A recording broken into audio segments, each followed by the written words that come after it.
Hoy nos metemos de lleno en un verdadero clásico, ¿eh? Una fuente que, mira, décadas después sigue siendo oro puro para interactuar. Cómo ganar amigos e influir sobre las personas, de Dale Carnegie. Vamos a examinar a fondo algunos de sus principios, los más potentes. Uf, un librazo. Y muy vigente. Tenemos extractos que desglosan 12 reglas clave de Carnegie. Y, a ver, que quede claro desde ya. Sí, Esto no va de fórmulas mágicas ni de manipular, ¿eh? para nada. Es más bien entender la psicología humana en acción, de forma práctica, para mejorar cómo nos conectamos, cómo comunicamos. Precisamente. La misión aquí es destilar esa sabiduría, ¿no? La que no pase de moda. No solo digamos enumerar las reglas, Claro, sino entender por qué funcionan, por qué resuenan tanto con nosotros. Buscamos el porqué detrás de su eficacia, que es lo fascinante. Cómo aplicarlas de forma consciente, genuina, nos da una ventaja real, excelente enfoque. Me gusta, tanto en lo personal como en lo profesional, claro. totalmente.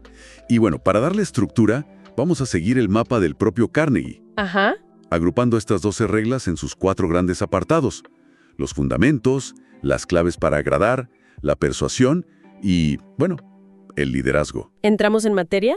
Dale, empecemos por la base. Perfecto. Esta primera parte se centra en eso, en lo básico, lo esencial para empezar con buen pie cualquier relación. ¿Qué evitar y qué cultivar, digamos? Justo, para construir puentes sólidos. Y la primera directriz es contundente. Regla número 1. Evitar a toda costa la crítica, la condena y la queja. Uf, sí. Carnegie era inflexible en esto. Su argumento: la crítica directa es inútil. Es como echarle leña al fuego, pero de la defensiva, ¿no? Exacto, porque activa inmediatamente las defensas del otro. Es casi instintivo, ¿viste? Cuando nos sentimos atacados, el ego levanta murallas. Nos ponemos a la defensiva, buscamos excusas, culpamos a otros, Cualquier cosa menos escuchar. cualquier cosa. La crítica hiere el orgullo y genera resentimiento, o sea, lo opuesto a influir positivamente. Carnegie entendió que para cambiar conductas hay que empezar por no atacar la autoestima. Es un punto crucial. Pero, a ver, a veces sentimos la necesidad de señalar un error, ¿no?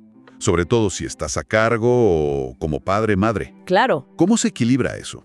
¿Significa que nunca damos feedback correctivo? buena pregunta. No creo que Carnegie dijera ignoren los errores, para nada, sino que hay que cambiar radicalmente el enfoque. Ah, el cómo. Exacto. En lugar de la crítica directa, la acusatoria, hiciste esto mal, que cierra la puerta, bueno, él propondría otros métodos, los que veremos más adelante, como empezar elogiando o hacer preguntas. Entiendo. Se trata de abordar el problema sin herir innecesariamente. La crítica rara vez inspira un cambio genuino, más bien fomenta el miedo o, bueno, que cumplas por cumplir. Entendido. Evitar la negatividad es el primer paso. ¿Y el siguiente? ¿Cuál sería? Es casi la otra cara de la moneda. Regla número 2, ofrecer aprecio honesto y sincero. Y aquí Carnegie toca una fibra sensible, universal. A ver, Cito, el principio más profundo de la naturaleza humana es el anhelo de ser apreciado. ¡Qué verdad tan potente! totalmente. Todos necesitamos sentir que importamos, ¿no? Que ven nuestro esfuerzo, que lo valoran. Pero la clave ahí, como dices, es honesto y sincero. Claro, la adulación barata se nota a kilómetros. Absolutamente. La falsedad es contraproducente. El aprecio real requiere observar, requiere empatía. No es solo decir buen trabajo y ya. Genérico. Eso. Carnegie insiste en ser específico. El material lo ilustra bien, ¿no? Compara un buen informe con algo más como: oye, me impresionó cómo lograste sintetizar tanta data compleja en la sección 3. Sobre todo con la presión del plazo. Esa claridad nos ayuda un montón a decidir mejor. ¿Ves la diferencia? Sí, es mucho más potente, más creíble. Reconoce un esfuerzo concreto y su impacto. Y supongo que encontrar qué apreciar de verdad, incluso en situaciones difíciles o con gente complicada, bueno, eso es parte del desafío. De la habilidad a desarrollar. Sin duda. Requiere un esfuerzo consciente, buscar lo positivo, por pequeño que sea. A veces, reconocer solo el esfuerzo, más allá del resultado, puede ser súper motivador. Satisface esa necesidad básica de reconocimiento y puede abrir puertas que la crítica cerraría de golpe. Piénsalo como un depósito emocional. Cada gesto de aprecio genuino suma. Me gusta esa idea del depósito emocional. Y siguiendo con esto de entender qué mueve al otro, llegamos a la regla Ash3, despertar un deseo vehemente en los demás. Esa. Carnegie decía que quien puede hacer esto tiene el mundo en sus manos. Suena ambicioso. Un poco, ¿no? Pero la clave está en cambiar la perspectiva. Carnegie nos recuerda que la gente actúa por sus deseos, sus necesidades, sus problemas. No por los míos. Rara vez nos movemos por los intereses de otro, a menos que veamos cómo conectan con los nuestros, ¿cierto? ¿Cierto? Entonces, para influir, debemos hablar en términos de lo que la otra persona quiere o necesita. Se trata de alinear nuestros objetivos con sus motivaciones. O sea, en lugar de enfocarme en lo que yo quiero, tengo que pensar por qué el otro querría hacer lo que propongo. Exactamente. El ejemplo del texto sobre pedir un asistente es perfecto. La petición egocéntrica es: necesito ayuda, estoy hasta arriba. Sí, el yo. En cambio, la petición efectiva, enfocada en el otro, en el jefe, por ejemplo, sería: mira, si tuviéramos un asistente para estas tareas X, Y, Z, yo podría dedicar esas 10 horas semanales a desarrollar ese proyecto estratégico que a usted le importa tanto. ¡Ah! Y eso aceleraría nuestros resultados. Se presenta como una solución a un interés o problema del otro. Es hablar su idioma motivacional. Tiene todo el sentido. Requiere empatía y un poco de investigación previa, ¿no? Sobre qué le importa realmente a la otra persona. Totalmente. Es generar esa conexión casi instantánea. Aquí entramos en la segunda sección de Carnegie. 6 maneras de causar una buena impresión. Y es curioso, muchas no dependen de ser extrovertido o súper ingenioso, No. sino de algo más profundo. La regla 4 es un ejemplo perfecto. Ser un buen oyente y animar a los demás a hablar de sí mismos.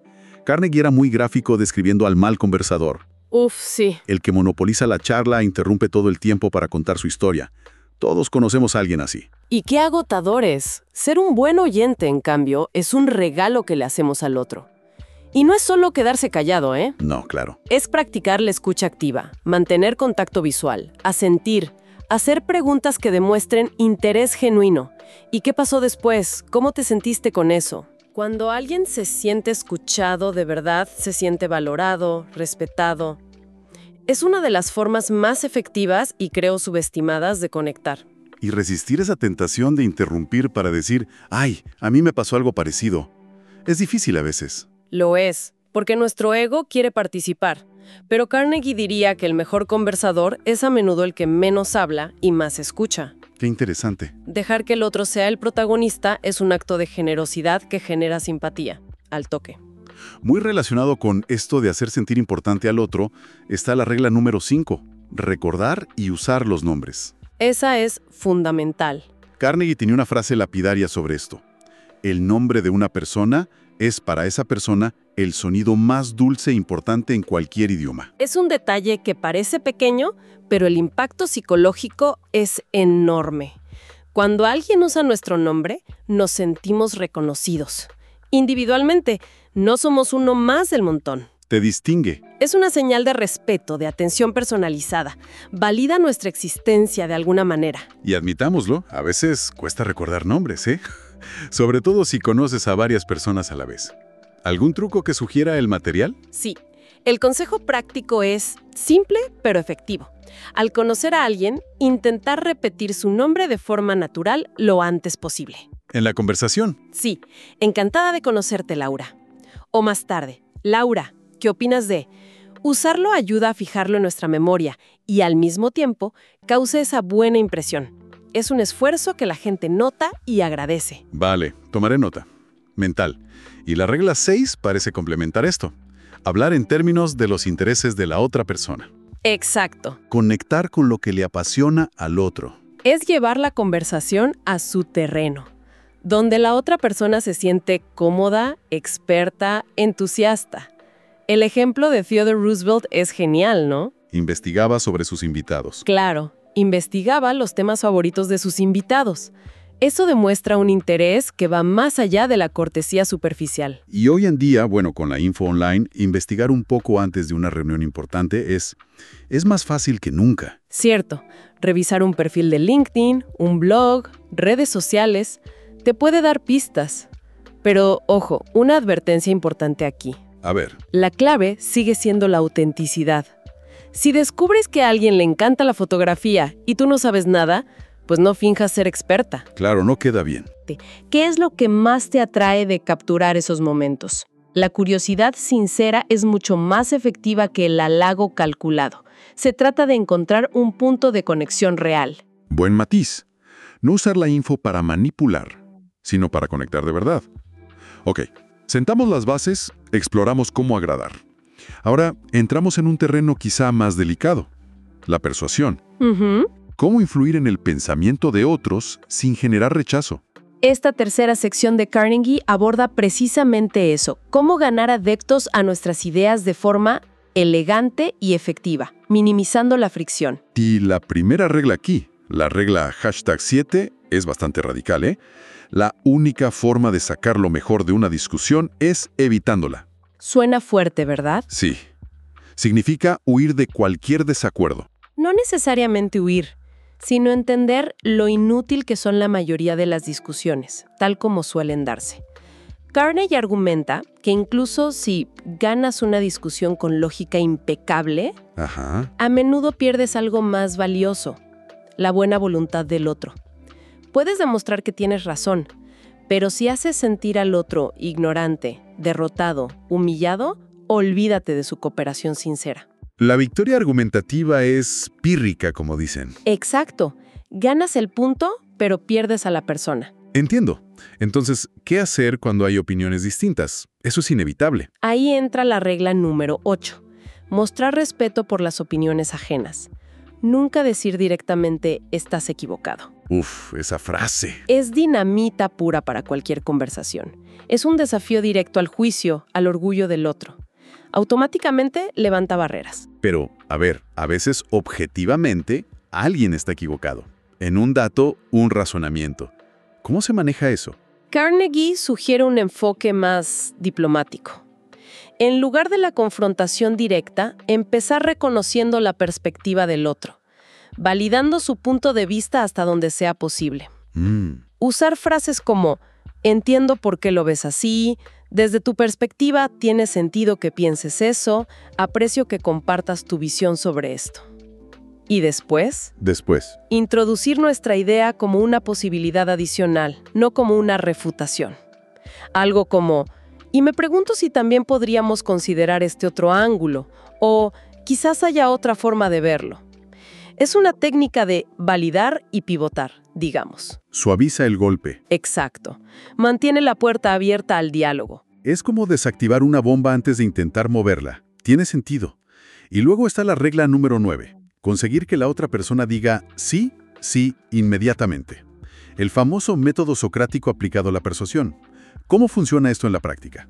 La psicología detrás es interesante. Se basa en crear un impulso de afirmación, al empezar buscando puntos de acuerdo claros, evidentes. Cosas obvias. Sí. Y formulando preguntas que inviten a respuestas afirmativas, creamos un ambiente de cooperación. Cada sí inicial predispone psicológicamente a la persona a ser más receptiva a la propuesta final. ¿Podrías dar un ejemplo más concreto? Imagina que quieres convencer a tu equipo de usar un software nuevo. En lugar de presentarlo de golpe y esperar objeciones, ¿que seguro las habrá? Podrías empezar con preguntas como, ¿estamos todos de acuerdo en que mejorar nuestra eficiencia es clave? Sí. Y coincidimos en que la herramienta actual a veces nos retrasa. Bueno, sí. Y valoramos poder colaborar mejor. Sí. Bueno, pues he estado investigando una opción que parece abordar justo estos puntos. Ah, ya veo. Al llegar a la propuesta ya construiste un camino de acuerdos previos. Hace que la idea final parezca la conclusión lógica de premisas ya aceptadas. Pero de nuevo, la sinceridad es vital, ¿eh? Que no se sienta como una encerrona. Eso, exacto. Fascinante cómo la secuencia de la conversación puede influir tanto.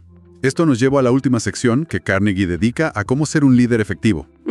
Y aclara que esto no es solo para jefes, sino para cualquiera que necesite guiar o corregir a otros. Exacto. Aplica a padres, maestros, mentores, amigos, cualquiera en posición de influir en el comportamiento o desarrollo de otra persona. Y la clave aquí es cómo hacerlo de forma constructiva, fortaleciendo la relación en el proceso. Y la regla número 10 es un pilar de esto. Empezar con elogio y aprecio sincero. Carnegie usaba esa analogía del dentista. La novocaína, ¿no? Esa, la novocaína antes de taladrar. El elogio sincero prepara el terreno, reduce el dolor y la resistencia ante una crítica o corrección necesaria. Y un detalle técnico crucial que menciona Carnegie es la importancia de usar la conjunción y en lugar de pero, Ah, sí, eso es clave. al conectar el elogio con el punto de mejora. La frase, hiciste un buen trabajo en la presentación, pero necesitas mejorar tus gráficos. Ese pero borra instantáneamente el elogio. Suena falso. Te quedes solo con lo malo. ¿Cuál sería la alternativa entonces? Usar y. Por ejemplo, hiciste un muy buen trabajo en la presentación, la estructura fue clara y convincente, y creo que si la próxima vez dedicamos un poco más de tiempo a pulir los gráficos, el impacto será aún mayor. Conecta las ideas. El y conecta de forma aditiva, no adversativa. Mantiene el tono positivo y enfoca en la mejora futura. Pequeño cambio de palabra, pero gran diferencia en la percepción. Interesante. Luego, la regla #11. Hacer preguntas en lugar de dar órdenes directas. ¿Por qué es esto más efectivo? Por varias razones psicológicas, la verdad. Primero, dar una orden directa puede generar resistencia. A nadie le gusta que le digan qué hacer, ¿no? No mucho. Segundo, hacer preguntas involucra a la otra persona en buscar la solución. Le da un sentido de autonomía, de propiedad sobre la decisión. Y tercero, le permite salvar la cara si cometió un error, porque participa en la corrección. Entonces, en lugar de decir, tienes que rehacer este informe, ¿qué preguntaríamos? Podría ser algo como, oye, he notado algunos puntos en el informe que podríamos reforzar para que sea aún más sólido. ¿Qué ideas tienes sobre cómo podríamos abordar esto? ¿O qué crees que podríamos hacer diferente la próxima vez para evitar este tipo de error? Invita a pensar. Invita a la reflexión, a la colaboración.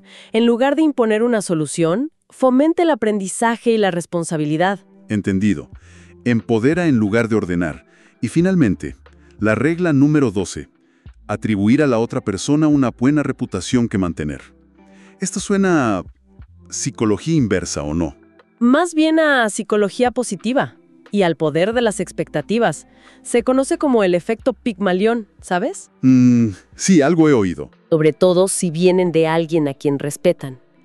Si actúas como si esperaras lo mejor de alguien, apelando a sus cualidades positivas, incluso si aún no están del todo desarrolladas. Le das algo a qué aspirar. Exacto, le das un estándar elevado al que aspirar. ¿Y cómo se vería esto en la práctica? Dame un ejemplo. El ejemplo del texto es claro. En lugar de decirle a alguien, necesito que seas más organizado este trimestre, que implica una crítica pasada, Sí, suena a regaño. un líder aplicaría esta regla diciendo algo como, sé que este proyecto requiere una gran capacidad de organización y por eso he pensado en ti, dada tu conocida habilidad para manejar detalles complejos. ¡Wow! Estableces una expectativa positiva basada en una cualidad real o potencial que la persona se sentirá motivada a demostrar y mantener. Apelas a su mejor yo. Es una forma muy elegante y motivadora de liderar, la verdad. Revisando estas 12 reglas, queda claro que Carnegie nos ofrece un manual increíblemente práctico sobre la naturaleza humana. Totalmente. Los principios parecen sencillos, ¿no? Casi de sentido común a veces, pero su verdadero poder está en aplicarlos de forma consciente, constante y sobre todo sincera. Totalmente de acuerdo. No se trata de volverse un maestro de las 12 reglas de la noche a la mañana, ¿eh? Quizá el mayor impacto venga de elegir una o dos. Las que más te resuenen. Exacto. Las que resuenen especialmente o que aborden un desafío particular en nuestras relaciones actuales. Y empezar a practicarlas deliberadamente. La consistencia en aplicar incluso un solo principio, como escuchar más activamente o buscar oportunidades para el aprecio sincero, puede generar cambios sorprendentemente positivos en nuestro entorno personal y profesional. La clave es la práctica intencional. Y con esa idea de la práctica intencional, dejamos una pregunta flotando para la reflexión individual. A ver. De todas estas estrategias de interacción que hemos desgranado, ¿cuál resuena más en este momento? ¿Qué principio, si se aplicara con constancia y autenticidad a partir de hoy, podría tener el mayor potencial transformador en una relación o situación específica importante? Buena pregunta. Y más allá de identificarla, ¿qué pequeño paso se podría dar hoy mismo para empezar a ponerla en práctica? Un pequeño paso, eso es. Ha sido fascinante revisitar estas ideas. Gracias por acompañarnos en esta exploración profunda. Un placer, como siempre. Hasta la próxima.